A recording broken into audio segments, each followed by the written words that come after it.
tema agora é emendatio libelli e mutatio libelli. Escreve-se, na verdade, né? Escreve-se emendatio e mutatio, mas se pronuncia emendatio e mutatio libelli. Emendatio é de emendar, uma mera emenda. Mutatio é mudar, algo grave. Então decorem assim, decorem desse jeito. Emendatio, mera emenda. Você faz uma emendinha lá e toca para frente, como se nada tivesse acontecido. É exatamente assim, hein? Emendatio libelli, uma mera emenda, o juiz toca o processo como se nada tivesse acontecido. Agora, mutatio não, mutatio você muda, não dá pra... Mudou demais.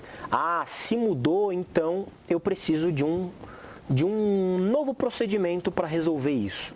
Decorou? Emendatio, emenda, vai embora. Mutatio, não, muda, diferente. Então, se mudou a cor da grama, sabe a expressão? Mudou a cor da grama, volta, faz direitinho desde o começo para não dar problema.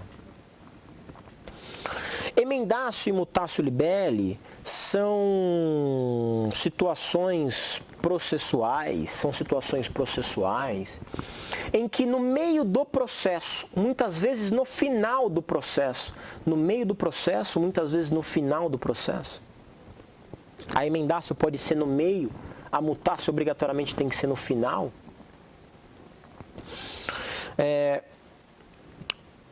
O juiz, ele vê que aquilo que o promotor acusou, aquilo que o promotor disse no começo da acusação, da ação penal, não é o que ele tem em mãos. O juiz tem um fato, tem uma situação e o que foi mencionado pelo promotor é outra. A emendatio, o juiz apenas emenda a inicial, emenda aquilo que o promotor disse e vai embora. A mutatio, o juiz vê, isso daqui é muito diferente. Promotor, por gentileza, reveja o que você disse e me apresente uma nova peça acusatória. Falei isso apenas de en passant para que você tivesse uma melhor lógica, uma melhor ideia do negócio. Seja bem-vinda, Jéssica. Emendatio e mutatio libelli estão adstritos ou têm fundamentação no chamado princípio da correlação. Anote aí. Princípio da correlação. E o que é o princípio da correlação? Princípio da correlação significa dizer que, assim como no cível, você vai se lembrar, que o juiz não pode dar mais nem diferente daquilo que foi pedido. Foi pedido alguma coisa, o juiz tem que dar nos limites do que foi pedido. O juiz tem que dar nos limites do que foi pedido. No penal também, assim, o promotor de justiça faz um pedido, não faz? Ele faz um pedido de condenação. Só que a petição inicial do promotor de justiça se chama como? Se chama denúncia. E o Ministério Público, ele defende o Estado, mas ele pede algo para o juiz, ele pede a punição do réu. Ele pede que o Estado puna o réu. É um pedido. Legal. O que o juiz tem que fazer? O juiz tem que se limitar a absolver ou condenar o réu. O juiz não pode dar outra coisa diferente que o promotor pediu. Mas calma, cuidado, não é tão limitado assim como no civil. O civil é nos estritos limites do que o autor pediu, eu sei. Justamente porque se trata de uma natureza privada. Aqui não. Aqui o juiz não está adstrito só que o promotor falou. Na verdade, o juiz está restrito às provas dos autos. Entende? Essa é a grande questão. Porque o promotor, quando ele fala, olha, quero a condenação do réu por homicídio triplamente qualificado, por homicídio triplamente qualificado, é claro que o juiz não está restrito, não está distrito apenas a que o promotor está pedindo. Não. O juiz, em verdade, ele tem que ver duas coisas, o que o promotor pede e as provas dos autos. Porque se o promotor pede condenação por triplo homicídio qualificado, só que as provas dos autos não falam nada sobre qualificadora nenhuma, o juiz não tem que dar o que o promotor pediu por causa disso, entende? Só porque o promotor, na interpretação dele, o crime é triplamente qualificado. Mas todo mundo diz que não. Todo mundo diz que não. Todo mundo diz que não. Então veja, ele tem que ver o que o promotor pediu, mas vinculado às provas dos autos. Ok? Vinculado à prova dos autos. Ademir, eu tenho água aqui, Ademir. Mas obrigado. Tenho água e álcool em gel. Água e álcool em gel. Então deu para entender o que significa que o juiz tem que dar aquilo que o promotor pediu? É isso. Tá bom. Esse é o princípio da correlação. Esse é o princípio da correlação. Agora, o princípio da correlação na chamada emendatio libelli, ele diz que se o promotor pediu a condenação por roubo, mas, em verdade, todas as provas dos autos falam desde o começo de furto, mas o promotor está falando que é roubo. Mas ninguém falou de violência ou grave ameaça, não é roubo, é furto. Só o promotor na cabeça dele acha que é roubo. O juiz pega o pedido inicial do promotor, que era de roubo, e ele faz uma emenda. Emendatio libelli. Ele faz uma emenda e ele condena por furto. Ah, mas o promotor pediu roubo. Pediu roubo, sabe-se lá por quê? Porque as provas dos autos falam desde o início de furto. Então eu condeno por furto. O juiz conhece do direito. O juiz conhece do direito. E, portanto, o juiz dirá o direito. É um brocardo latim que diz iura novit curia. Iura novit curia. O juiz conhece o direito. Portanto, o réu, durante todo o processo, ele não se defende da capitulação jurídica dada pelo promotor. Ele não se defende da capitulação jurídica dada pelo promotor. Ah, o promotor falou que era roubo. Ele não está se defendendo do roubo porque o promotor disse que é roubo. Ele está se defendendo do quê? Das provas, dos fatos que existem. Cuidado, senhores advogados, fiquem atentos com isso. Porque o exemplo que eu dei foi muito tranquilo, né? O promotor pediu roubo, eu condenei por furto, molezinha. Pensa no contrário agora. O promotor falou que é furto desde o começo. O promotor falou que é furto desde o começo. Mas desde a denúncia, tem lá nos autos provas de que, na verdade, o réu, ele puxou a gargantilha da vítima e arremessou-a ao solo. Isso é roubo ou furto? Para a maior parte da doutrina e jurisprudência, isso é roubo, violência. Se derrubou no chão. Não é quando é uma gargantilhinha que você puxa, faz só aquele vermelhidão lá, isso aí não. Mas puxou a gargantilha, arrastou o cara. O promotor falou que é furto. Desde o começo aquela prova está lá, desde o começo as testemunhas falando que foi arrastada, desde o começo a vítima falando que foi arrastada. O que o juiz faz? O juiz emendatio libelli. E apesar do promotor ter pedido condenação de furto desde o começo, o juiz, após a audiência de instrução e julgamento, condena, sabe pelo quê?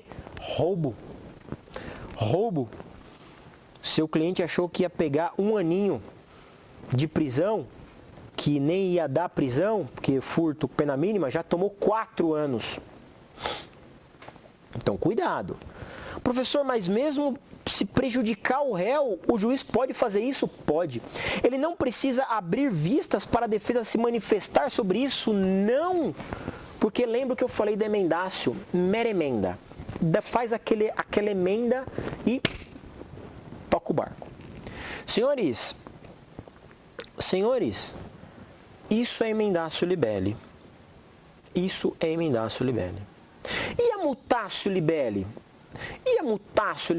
A mutácio libelli, que se encontra no artigo 384, mutácio libelli, 384 do Código de Processo Penal, a mutácio libelli já muda totalmente a situação. Se muda, então, o juiz tem que devolver a denúncia para o promotor e o promotor faz o aditamento desta denúncia. Artigo 384 do Código de Processo Penal, ele fala da mutácio libelli. Quando é que ocorre a mutácio libelli? Quando eu descubro nos autos prova ou fato que não estavam presentes na denúncia inicialmente.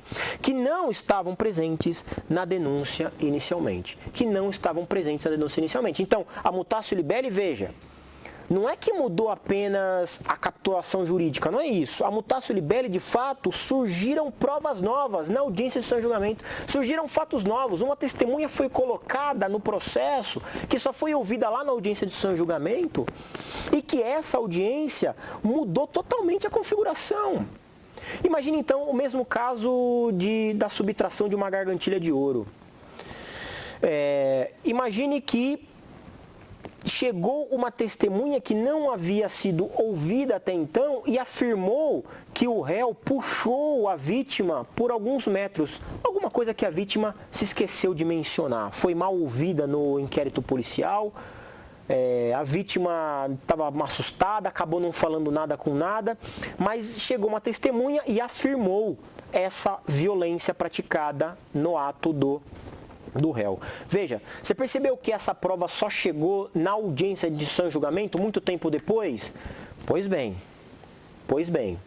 isto é uma prova nova, isto é um fato novo e, portanto, o juiz deve devolver para o promotor caso ele queira fazer o aditamento. Tudo bem?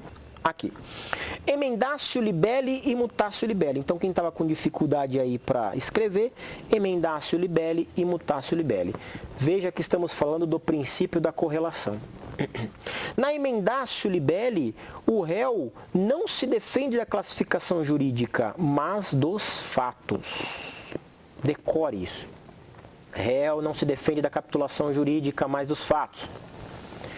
A fundamentação está no 383. O juiz, sem modificar a descrição do fato contido na denúncia ou queixa, poderá atribuir-lhe definição jurídica diversa, ainda que, em consequência, tenha que aplicar pena mais grave. Veja, ainda que tenha que aplicar penas mais graves. É o princípio do iure novit curia. O juiz conhece o direito. Então, o réu se defende dos fatos. Não adianta o promotor falar que é o artigo X do Código Penal. Quem decide é o juiz. Observação importante. Pode ser feita a emendácio libelli na segunda instância. Imagine que essa capitulação jurídica estava errada e só foi descoberta pelos desembargadores. Significa que você foi condenado por furto e lá no tribunal os desembargadores condenaram por roubo. Tem uma pequena exceção aí. Quando o recurso é exclusivo da defesa, o tribunal tem que manter a pena na pena da primeira instância. Então, quando o recurso for exclusivo da defesa, o tribunal não poderá agravar a decisão. Mutácio libelli é uma verdadeira modificação com alteração da narrativa acusatória a um fato ou uma prova não conhecida ao tempo do oferecimento da ação. deve haver o aditamento da denúncia. Tá? Súmula 453. Existe todo um rito para processamento da emendatio libelli, mas principalmente da mutatio libelli. Você vai ler com muito detalhe o 384, parágrafos 1º ao 5º, depois o 385, só 384, parágrafo 1º ao parágrafo 5º, que ele fala do processamento da mutatio libelli. Vou falar bem rapidamente para você. O juiz, ao final da audiência de instrução e julgamento, identificando que é necessário realizar a mutatio libelli, ele não vai poder simplesmente condenar, porque a prova é nova. Ele vai entregar ao promotor de justiça, ele vai devolver ao promotor de justiça para que o promotor de justiça se manifeste acerca do aditamento. Quer dizer, o promotor de justiça ele tem que querer aditar, porque a prova é nova. A prova é nova. Tá? Caso o promotor de justiça adite a denúncia, então, nos termos do parágrafo 2º do 384, o juiz dará prazo de 5 dias para o defensor do acusado, vai verificar os requerimentos de qualquer das partes, vai designar novo dia para audiência de instrução e julgamento, vai inquirir novas testemunhas, podendo arrolar até 3 no máximo. Para quê? Para refazer a audiência de instrução e julgamento? Não. Apenas para analisar aquele único fato que veio como prova nova. Então, se foi uma única testemunha que disse que o réu arrastou a vítima, então eu só vou analisar esse fato, porque é este fato que pode mudar tudo. Então, a defesa vai poder arrolar novas testemunhas, vai poder reinquirir partes, vai poder reinquirir testemunhas sobre este único fato. O juiz vai se apegar a este fato. Então, perceba que é um mínimo procedimento dentro do procedimento penal.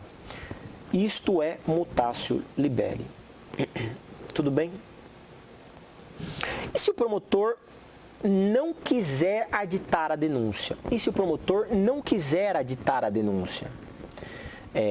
O procedimento é nos termos do 28 do Código de Processo Penal. Nos termos do 28 do Código de Processo Penal. Você se lembra aquele caso em que o promotor que não queria oferecer a denúncia, que entendia que era caso de arquivamento, mas o juiz entendia que era caso de recebimento da denúncia, você usava o regramento do 28, que era o juiz mandar para o Procurador-Geral de Justiça? Pois bem, pacote anticrime mudou isto. Mudou pouca coisa, mas mudou. Então, tanto no caso do recebimento da denúncia, tanto no caso do aditamento para efeitos da mutatio libelli, o novo 28 fala o quê? Que o promotor de justiça comunicará a vítima ao investigado e à autoridade policial e encaminhará os autos para a instância de revisão ministerial para fins de homologação, nos termos do 28. Então, o novo artigo 28 modificou o antigo regramento do 28. Quem manda agora para o próprio órgão de revisão ministerial é o próprio promotor de justiça. O próprio promotor de justiça manda para cima para o órgão de revisão dele, e se o órgão de revisão dele, o Procurador-Geral de Justiça, entender que não é caso de aditamento, não é caso de aditamento. Agora, se o promotor de justiça entender que é caso de aditamento, vai ser feito então o aditamento. Prestem atenção nesse artigo 28, porque ele é novo, ele foi alterado pelo pacote anticrime. Para encerrar a aula, artigo 28 do Código de Processo Penal foi alterado pelo pacote anticrime. Cuidado, todo mundo conhece o regramento do pacote do artigo 28. Mudou. Então, no caso da mutatio libelli, o juiz devolve para o promotor para que ele faça o aditamento. Se ele entender que é caso de aditamento, ele adita e aí o procedimento segue nos termos do 384. Agora, se ele entender que não é caso de aditamento, o que ele faz? Remete para a sua instância superior de revisão.